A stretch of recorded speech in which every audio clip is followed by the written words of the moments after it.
And welcome to the Midday Show. I am Jeff Everett. He is Mark Messina. Today we've got some different things on the agenda. We're going to talk about the John Deere worker strike a little bit. If you haven't heard, thousands of workers at John Deere have gone on strike, but what's happened in the last couple of days is pretty fascinating. We're going to talk about Penn State and how State College Borough is having an issue with the census.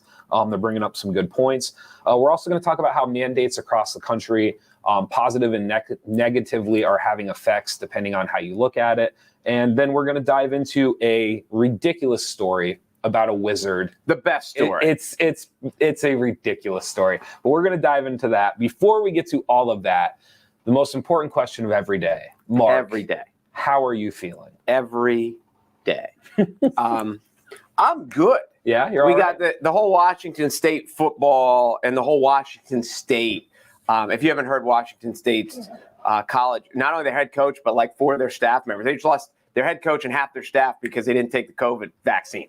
And it is a mess in that state. And, again, we'll just touch on it because it's fascinating. And they're like are they the tip of the iceberg or are they the outlier? And people are going to go from here and be like, whoa, because one of the things we've seen is there was an airline that just backed off. Was it Southwest? Yes. That just backed off their mandate. I believe it was Southwest. That did something. So, we'll see how that shakes down too. But, yeah, I'm good. Before we even go any further, what was the first topic? John Deere? I think we'll dive into John Deere first, but you just wanted to bring up. Tonight is the Williamsport school board meeting. It's the first Williamsport school board meeting since all the affidavits were made public. There's a lot of information in the affidavits. It seems like there's a lot of questions that are still unanswered. Lots of it has to do with jurisdiction and what the district attorney, since they passed it up. And, we've kind of hammered into some of these things because it's out of the district attorney's hands. Now it's in the state's attorney general. And it's kind of, we're not sure what's being investigated, what's been cleared, what hasn't been cleared. But be that as it may, if you've read the affidavit, there's a lot of, we'll just say, interesting information. And this is the first public school board meeting since the information has been released to the public. So I'm guessing we don't really have anything to say about it now. We're guessing there will be more to say about it after the school board meeting. All right. Not like tonight. We're not going to come back on because we are midday. Correct. But as time goes on. Yes. I wake up late and I go to bed early. So we have to do the show midday. Okay. See what I did there? You had to think about that one. I wake up late and go to bed early, which both of those are lies. What? You think so? Yeah. You think that's part of it? Yeah. As I'm getting older, I can't, I used to be able to sleep. Now, at afternoon nap time, I hit the couch. If I go horizontal on the couch, it's over. It is any time between 5 and 8, done. See, I think college athletes are more likely to nap than people who didn't play sports in college. Because when you're a college athlete, napping is the way of life. You just don't have a choice. Yeah, but there was that age, and maybe you were, because you're a farm kid. And, they're different. Big farmer. When I was in high school, I could sleep till noon.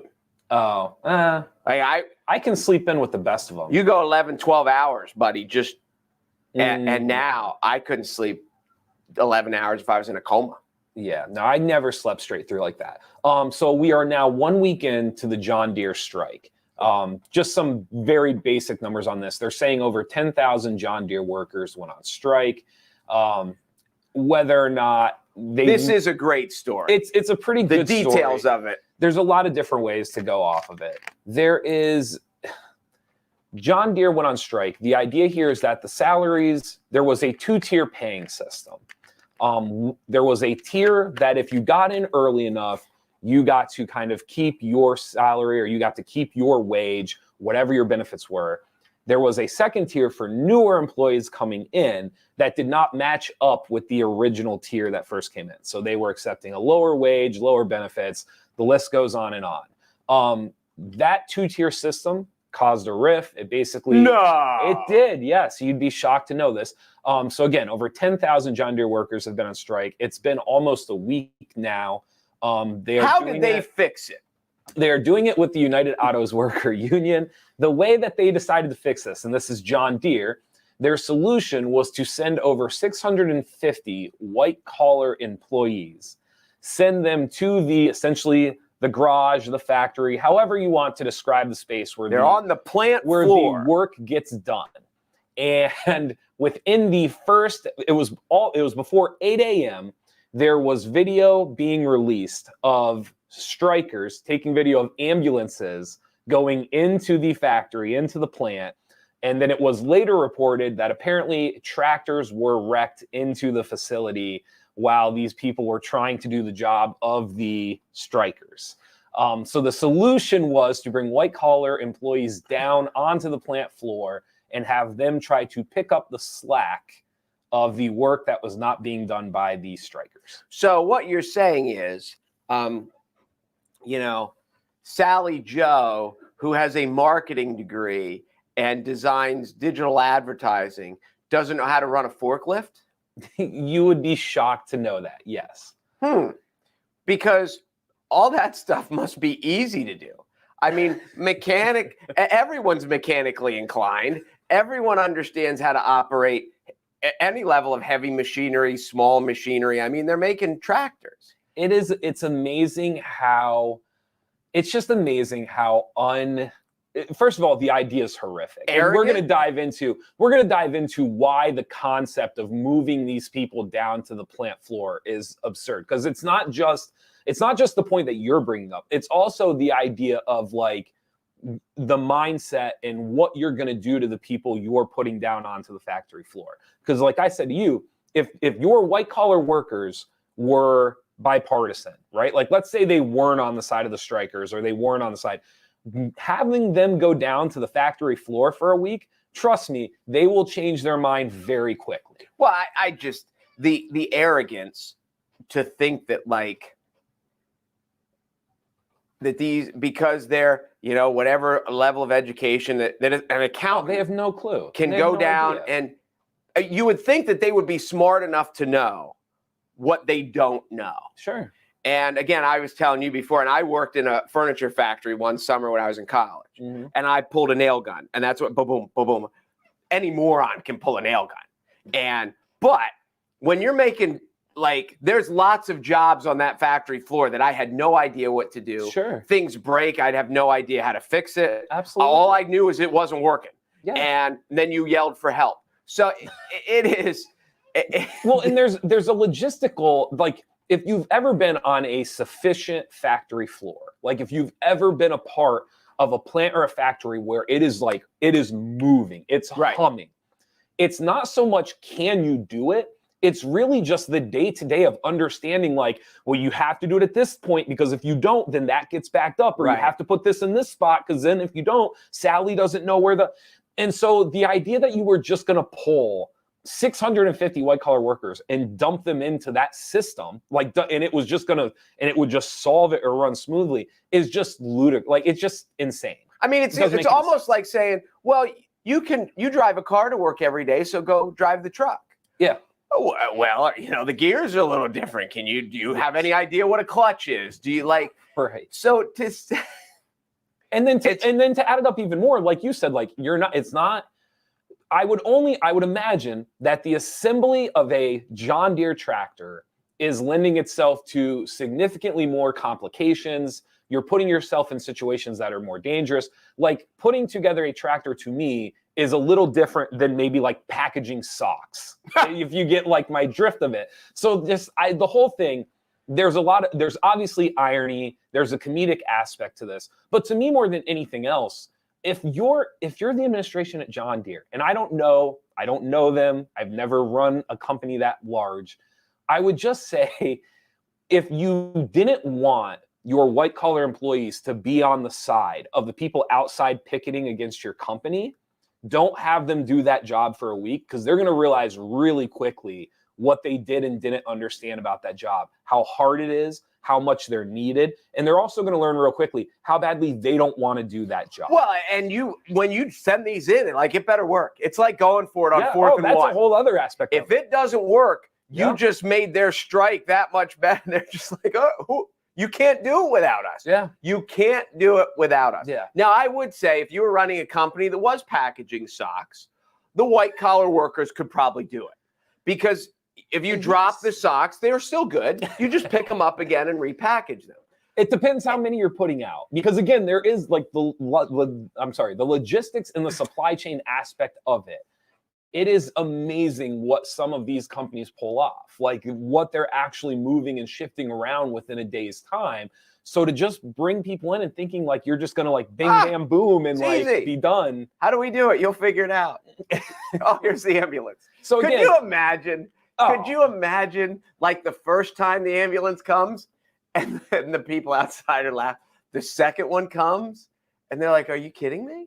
It's that aspect of is, yeah, the irony is just too much. There's really not much more to say about it. Because the other, not from the philosophical aspect of management thinking that anybody can do this is just so arrogant and stupid and whatever. But then to take individual Mark or Jeff who hops on a forklift or a tractor or whatever, and it's like, yeah, how hard can this be? And then they're in an ambulance 20 minutes later. It's like, not great. Just to think, it's crazy. It is. That's an awesome story. That story. And there we just go. I'm back. We're back. So it'll be interesting. I mean, we've talked before about like the value of some people in these companies. And I mean, we've talked a lot about restaurants recently, and even the value that like a cook has to like the restaurant, and somewhat important. And you just, the idea of like, you're just going to throw someone else back there. And it's just not that simple. So we've seen it on smaller scale. This, like I guess the difference for this one is to put 650 white collar workers and just think you're going to rotate them in and just make this fly is nuts. And this was the other part. There are farmers coming out. There was one on, I'm forgetting on what site it was on, but a farmer basically came out and said, like, there's zero chance I'm buying a tractor right now. Zero. And that he's like, if you think that's a good point. Yeah, he goes, there's no way I'm buying a tractor, because here's the other problem. If you're John Deere, your clientele, I would argue, relates more to the strikers than maybe any other clientele you've ever had. It's like Build-A-Bear. Tell the farmers to come in, here are the parts, put your own tractor together and drive it off. It kind of. So not only do they not trust the product that's being built now, they also they appreciate a hard day's work, and they appreciate laborers, and they understand like the grind, as you would call it. So like the whole thing, I think they just missed. I do. You do too? I think we're in agreement on this one. Missed this is great. This is anytime. I don't know, there's so many levels of intelligence and so many different ways that people are intelligent.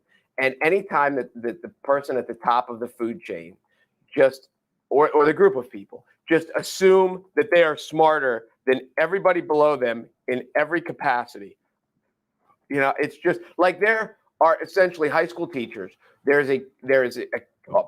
are kids in their classrooms every day that are smarter than the teacher is, on an IQ wise, on a whatever wise, and just to not accept that and believe that, or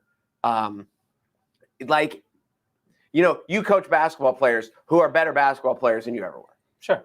And just to be like, well, I'm in charge, so this makes me, I don't know. That always makes me laugh. Yeah, no, it's a good story. So if you want to dive into the John Deere stuff, it's far from over from what we're seeing right now. To the effect mandates are having across the country, you had already brought up. Didn't you ask me? I think that's A. You think that's A? AFFECT. You think it's A? If you know, comment on for us. Is that A or E? Or we E discussed for the effect. We I am the worst before the show. I am the worst with effect and effect, but that was just my guess. Yes. And we're back. Are you going to announce it every time? Yeah. That's great. Great. I like to keep people updated. Thank you. Trust me. They know. They know.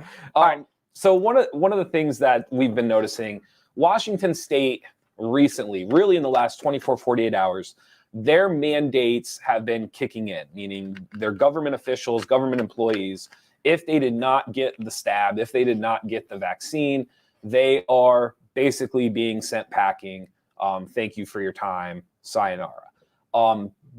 We can talk about the football aspect of this and kind of so I'll give you three options and you tell me which one you want to dive into. There is the football side of this and the lack of like a $3 million employee being gone, and people are viewing it as a success. Like there are very few people in the state of Washington right now that are upset about losing a $3 million football coach. We can talk about this from the aspect of, because that football coach lost his job, everything else that's kind of being swept under the rug in the state of Washington. And then the third one is we can talk about kind of the positive and the negative aspect of these mandates, because as much, regardless of what side you're on this, how positive you are about the vaccine and how negative you are about the vaccine, the reality of this is like there is going to be fallout both ways, regardless. So I find all three of those topics fascinating. You dive into the one that you find kind of the most fascinating to yourself. Well, I like the middle one, but I want to touch on the one first. Whenever there's a coach that gets fired, and as you talk about so much money, there's always this aspect, well, maybe he sucked, a lot like John Gruden. He sucked, and we want to get out of the deal. This guy hasn't. They just beat Stanford, and Stanford just beat Oregon, who was the number 2 team in the country or whatever. I think they're 4-3 now, or 4, whatever. Okay. But it's not like they're 1-6 and they're an embarrassment. Sure. Like they're not a disaster. So we can wipe that off the slate. I think I don't know whether it's fortunate or unfortunate or just a microcosm of society that, as you said, there are 11,000 police officers now that are out of a job. That there are, and when you get to some more rural places where the state police forces are smaller. There are some places that must be almost having no police force, anarchy, if you will. But because, as you mentioned earlier, because of the timing of it, the state gets to hide behind, because all the talk is about the college football coach. Yes. And it wasn't the special teams coach. It wasn't the linebackers coach. It was the head coach and half the staff. Right. And they've expounded into one of the fascinating things about this topic, why he applied for a religious exemption, but he won't really talk about his religious exemption. He was back at media day for the Pac-12. He was the only head coach who couldn't go to media day because he's the only head coach who wasn't vaccinated. Then he said he was going to get vaccinated. Then he changed his mind and didn't get vaccinated. So they're all focusing on that stuff while they have no police force. And I shouldn't say that. That's an exaggeration. Sure. They lost a percentage of, but there are all these other, so school teachers, I would guess public school teachers are probably out. Road workers. All road workers, yes, highway maintenance people, all kinds of things that kind of help society keep functioning along. And it's all, you even mentioned, maybe the governor's like, get rid of the coach now because we need to distract everyone from the real problem at hand. I mean, I don't think the governor did that, but I did make the comment of like, when he woke up this morning, he could not have been disappointed about He's lucky. If you go through the state of Washington, and I think they're a good example, I don't want to say a good example, but I think right now, currently, we've talked a lot about like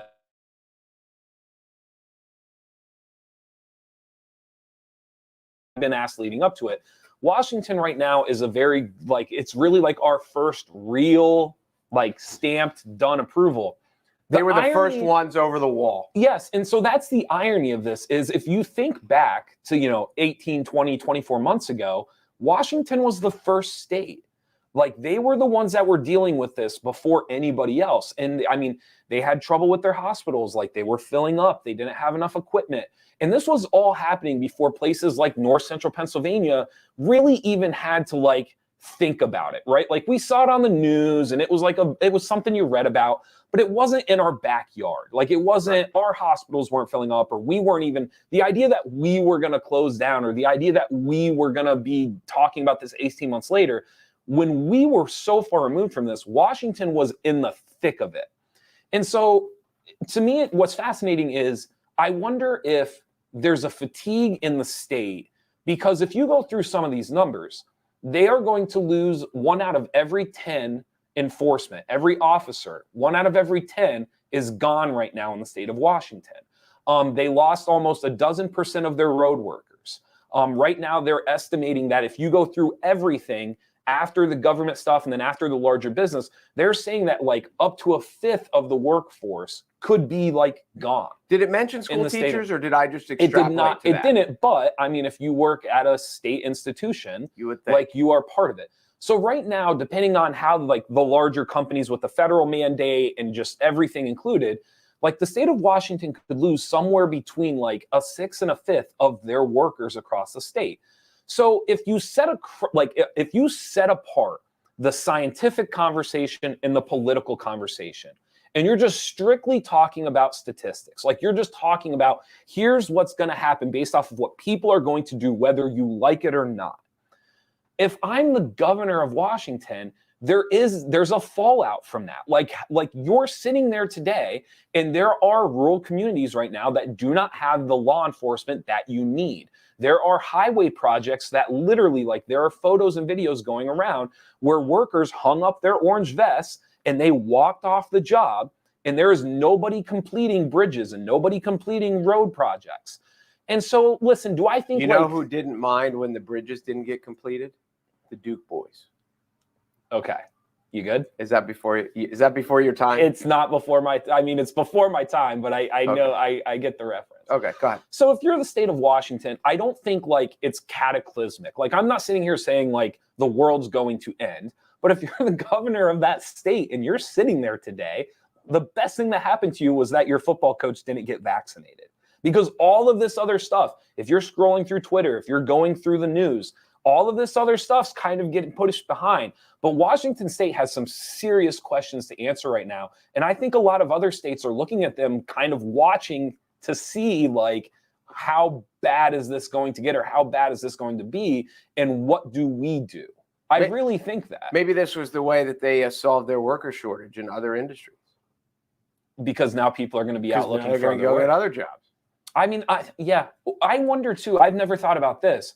I wonder what the implications of you, because are you fired? Are you let go? I don't know. Is there a package? Like I would wonder think there's going to be actual lawsuits. Because what happens to people with their retirement? Yeah. Does it just go on? What if these, anyone, say the police officers, what if you're a police officer and a week from now you're like, whatever, I'll go get the shot. Can you come back? Right. Do you just, it is going to be interesting. It's very interesting. And then what was the last part? I mean, the fallout from it, I don't know. I tried to put it into perspective. Like I tried to think about like if it happened here or what that would look like and all of that.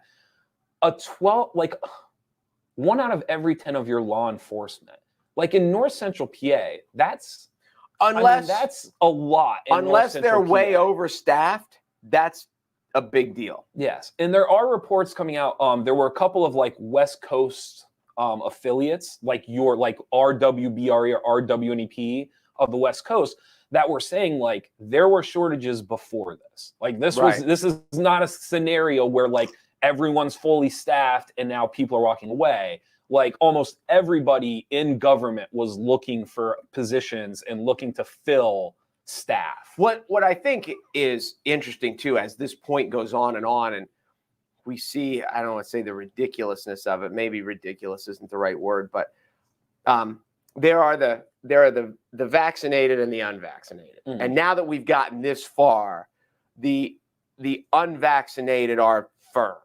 Like if you haven't got it yet, you're not getting it. You don't want it. You're not wavering. Right. But I think the vaccinated people wish the unvaccinated people would get it because they obviously believe in it and they think it'll be better for society as a whole. Sure. But at the same time, I think most of the vaccinated people look at this stuff and don't think that it should be forced upon. I think there's a handful. I don't know the exact numbers on this because I always try to like lean on numbers when I can find them. I agree with you in the sense that you and I talk a lot how people are closer together than they ever realized. Right. I do think there's a huge faction in our country who are vaccinated, believe in the vaccine, but again, like you said, they don't necessarily believe it should be mandated or be forced upon somebody. I've said before, just from a strategy standpoint, and like you and I are vaccinated. I'm very pro-choice when it comes to the vaccine. I'm not saying I'm right. I'm just saying that's my opinion. I have gotten to the point though where like if you're trying to convince somebody to do something or you want them to do it, if I got to get my kid to eat their Cheerios, you got to figure out a way to do it where they don't realize like they're getting their Cheerios. Like you got to do it in a way where they think they want the Cheerios. You're never. So the idea there should be more effort into, because I'm with you. I think the mandates are. I think the mandates. They are, first of all, they're a slippery slope. Yes. And it is extreme that more effort should be put into trying to educate and trying to convince people how the vaccines were created, why they're safe, and keep pumping out the numbers in ways that people can absorb them and can get it. But yes, I agree wholeheartedly. The aspect of you're going to take this because I told you does not breed cooperation. That's a good word. It just doesn't. And I get.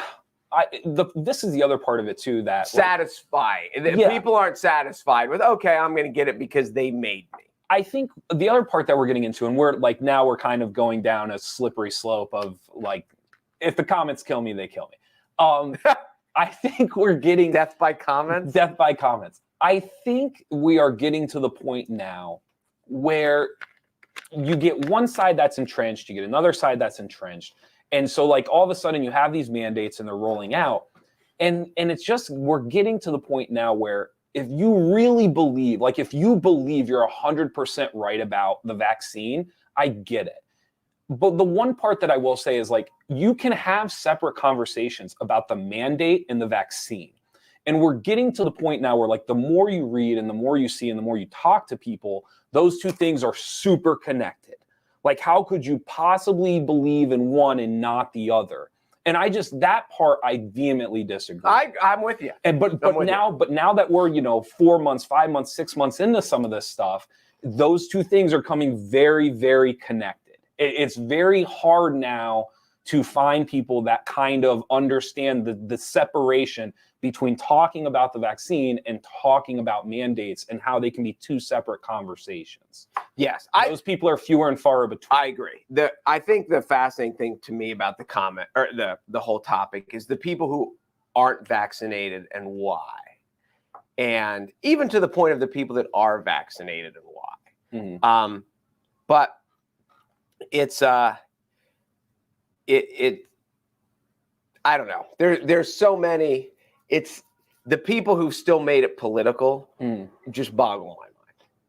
I don't get how think this is a Democrat versus Republican versus because when you even go back through in October before the election when Trump was spouting that a vaccine is on the horizon, like we're close, and he was touting it like this is a good thing. Mm-hmm. And then Trump got vaccinated. And then Trump was just at a rally in Alabama. I think it's the first time he ever got booed at his own rally because he told people, he encouraged people to get vaccinated. And they booed. If Trump was in office, the Republicans would be pushing the vaccine. Well, this is the other part. Like when I talk to like family or friends or someone that I trust about this, there's a lot of times where when we start talking about the vaccine or the mandate, we really don't talk about politics.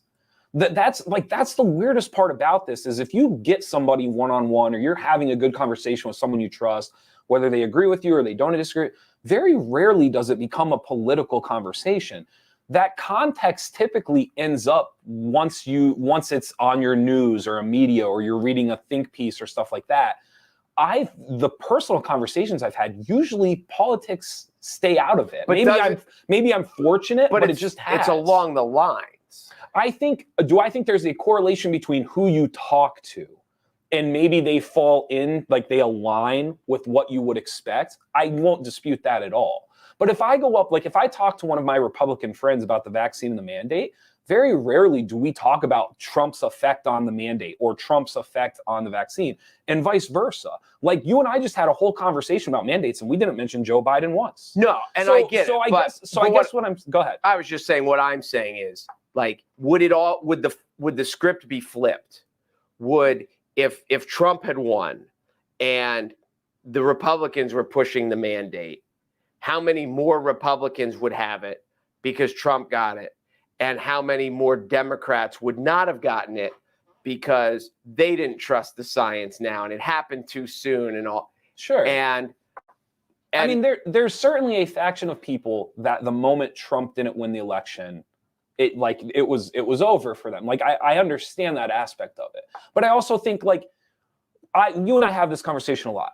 Far right, far left, far center. Like the people that are in their camp, they're entrapped. They're never getting out. They are there, and like I get it. Like cool. Like that's cool. that's your camp. Stay extreme. No, I mean, just like listen, the things that I believe in, everything else, like there are people that would be like, oh, can you believe Jeff said that, or can you believe Jeff believes this? I get it. Like we all have. Day.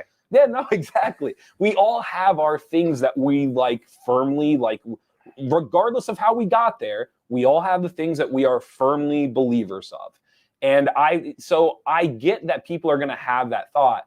I just think for the majority of us, like I do believe there is a majority of people that do not lean far one way or the other. I really believe the majority of Americans don't lean to the far. Well, I think the majority of people on a one-on-one or a two-on-two level in a small group can have an intelligent conversation of both sides. Sure. I really do. Once you get so far out that the other side is always wrong and your side is always right, and we defend.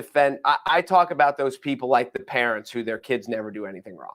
Yeah. And they're in the principal's office telling the principal why their kid is innocent or why their kid shouldn't do it, and they blame everybody else's kid, but my kid's okay. And so once you've gotten so far out that you can't have an intelligent discussion with the other side, and I bring this up all the time. I brought this up when I had radio shows. The difference between sports and politics is in sports, because there's a final score and because it happens so quickly, we can watch our favorite team and be critical.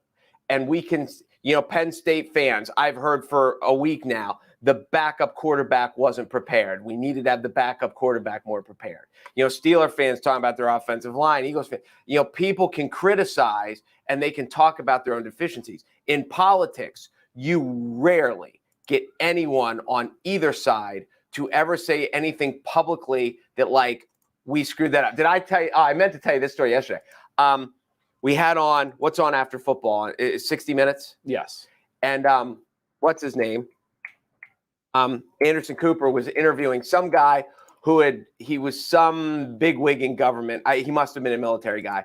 And he said he'd worked for 8 presidents. Okay. And it was funny because he was equally critical of wherever he found it to be. He was critical of Trump. He was critical of Biden. He actually said, I think Joe Biden is a decent human being, but I've disagreed with him on every foreign policy thing for 40 years. Sure. And then he backtracked. He goes, all right, maybe not everyone. We agreed on this, but mostly he goes, I think but when he went through and they mentioned, Anderson Cooper said, so you think Biden messed up Afghanistan, the withdrawal? And he said, yes. And he said, do you think Biden knows that? And he goes, I've worked for 8 presidents and I've never heard any of them say, whoa, I really missed on that one, huh? And he goes, maybe deep down in their heart, they know it. But he goes, I have never, ever heard one say, we missed on that one.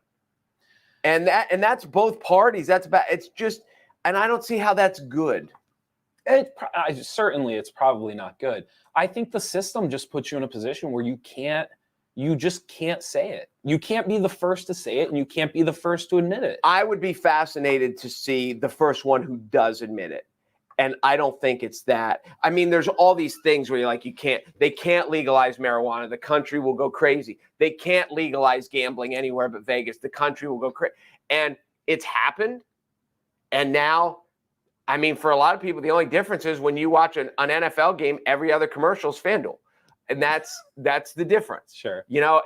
Legalize marijuana. If you don't want marijuana, it doesn't, you smell it more at public events. Like that's, sure. But there was years that people are like, oh, you can't because of the Puritan right and all this stuff. And then it happens and it's no big deal. So I don't know. Sooner or later, there's going to be a president there's going to be someone that runs with a much more level of honesty and somebody who actually says, I think that I am this party, but on this individual topic, I think they're more right than we are. I think it has to come sooner or later. We've been waiting. We'll keep waiting, but it's coming sooner or later. We've been waiting. Let's talk about this one. Was kind of interesting. College towns, including Penn State, say pandemic shortchanged them in the census results. So here's the very basic of this story is the census came up in 2020. Everyone knows what happened in 2020. We had a pandemic. We shut down. Most places told you to stay home. However, there are a handful of places across the country that instead of saying to stay home, they said you need to go home. And most of those were university towns, Penn State being one of them. So I said to you yesterday, the UCLAs, the places like that, they don't really fall into this category, right? Los Angeles is a big enough place. You tell the kids from UCLA to go home. It doesn't affect the percentage enough. Penn State is a unique situation where the university makes up the town, essentially. Yeah. So Penn State is claiming that they are like almost in the double digits percentage off of what their census numbers should have been, which means less funding. It means less, like when you talk about like school, public school education, things like that, because it is a state university. The high school is a public high school. So they're basically sitting here saying like, well, hold on a second. We're not going to get the funding we're going to actually need as the students come back. And as we continue to do this, we're losing out all because we did what we thought was the right thing and told people to go home. Right. And it sounds immediately like a money grab, but the money comes in to maintain, because when you have more people there, there's more wear and tear on roads, on society, on everything. You need more police force. You need more of whatever. And there are places, as you mentioned, college towns, beach towns, that, you know, if you're going to say Ocean City, Maryland only has 6,000 residents, right, then in the summer when they have 300,000 residents for 3 months, right, you have sold, you're going to have problems. There's a place, because it goes along with what you're saying, Topsail, North Carolina, where my buddy lives, they literally shut down the island because what was happening is people from like in the country were packing up their stuff and trying to come to their summer house in Topsail Island during the pandemic to try to just kind of get away from it all. And basically the mainstay residents of the island said, time out. Like, this doesn't make sense. You can't just show up. Right. You can't hide here. You can't hide here. So they literally, there's 2 bridges on and off to the island. And there was literally checkpoints at the island bridges. If you were a member, did they blow them up like in the Army movies? They didn't blow them up. But what they did was if you were a mainstay resident, you had to leave at a certain time of the day and you had to be back by a certain time of the day, or else you were not getting onto the island. But my point being is that's a perfect example of what you're describing. Well, you know where it happened here, I think, was Eaglesmere. Okay. That they had, because there's so many vacation homes, summer homes for rich people from like New York City and stuff like that. Okay. That that the population was double, you know, and they know, obviously every store knows how much inventory they need, and they couldn't keep anything on the shelves because all these people had relocated to Sullivan County because it was safe. Right. And like you said, if you can afford a summer home, whether it's on Topsail Island or Eaglesmere, Pennsylvania, or wherever, then why would you sit in a petri dish of a large metropolitan area, especially now when everyone's saying work from home? Right. So they're like, well, we'll work from this house because it's safer, which I don't blame them for that. But you're right. The local residents are like, wait a minute, what's going on here? Yeah, absolutely. One thing, a spokesperson for the Borough of State College, they're estimating, they believe that they've missed over 5,000 residents, which, and like I said, in a bigger city doesn't seem like right. In LA, nobody cares. But for State College to miss 5,000 residents, I would imagine that's when you break down the percentage, you're missing out on a big chunk of funding here the next couple of years that you would typically anticipate getting. Well, when you look at Williamsport, and I don't know what the city's, and I know it's a borough, what State College is minus the students, but Williamsport has 35,000 people in it, something like that. So you take away 5,000 and you're talking between 10 and 20%. Yeah. So that's a significant number. And if State College was, even if counting I don't know, but it's not nothing. It really isn't. In LA, it is. In New York, it is. In State College, it matters. So the AP review that went through this, so Penn State's going to challenge the census, which they're doing it along with like Tuscaloosa, Alabama, Bloomington, Indiana. There's a couple of other places. I think there's 2 in Michigan. They're going to challenge the census, which that whole process is going to be bizarre. Isn't the word? It will be unique. It will be almost one of a kind in a sense for a number of communities to challenge the census on the same grounds. Because communities challenge the census all the time.